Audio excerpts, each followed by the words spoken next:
Hi, I'm James Moore. On Monday, October 12th, 2020, I spoke to Dr. Bob Dubois, who is the Associate Director of Undergraduate Studies and a lecturer in psychology here at the University of Tennessee. I wanted to speak to him about IO psychology. I found out about IO psychology, which is industrial organizational psychology, less than 2 months ago while I was doing an assignment for this class. I felt like IO psychology was a good blend of business and psychology, which are two fields that I'm interested in. During one of Dr. Bob's class sessions, I heard him mention that he had experience with IO psychology, and I felt like he'd be a good person to talk about IO psychology with. My talk with him was very informative and helpful. For one, he mentioned that getting a master's is probably best for IO psychology.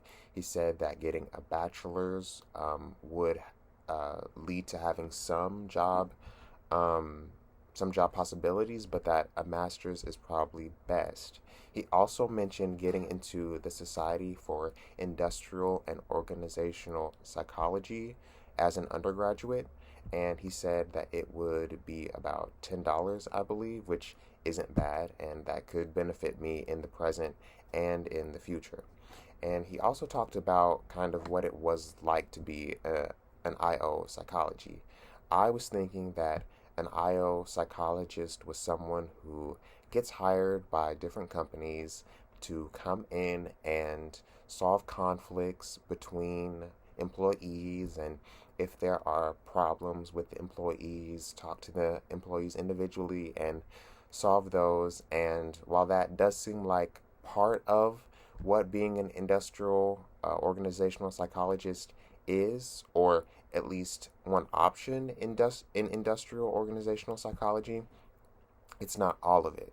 So Dr. Bob actually worked with the military as an industrial organizational psychologist, and he also did research as an industrial organizational psychologist, which is something, both of those I wasn't expecting. I didn't really think about how the military could benefit from an IO psychologist, but thinking about it, it definitely makes sense. And I also didn't know that research really went into being an IO psychologist. He also spoke about one area of IO psychology, or one opportunity with IO psychology, is that there are high paid executives who don't really know what they want to do career wise in their lives. And as an IO psychologist, you could get hired to kind of help them figure out what they want to do. And he said that that would be more on the career counseling side than the mental health, personal counseling side. And I believe that that could be interesting, but I'm kind of in a boat where I'm not exactly sure what I want to do. So, and I'm also more interested in the mental health side. So I think that since there is so much variety in IO psychology, kind of finding what might be best and looking at different options and speaking to a variety of people about the work that they've done would be beneficial. He did give me the names of two faculty here at the University of Tennessee who are IO psychologists, which was helpful, and I hope to get in contact with both of them.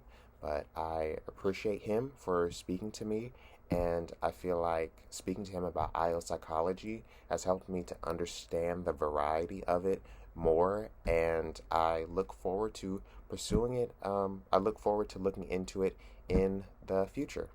So, yes, that is my talk with Dr. Bob Dubois about IO psychology, and have a great day. Bye.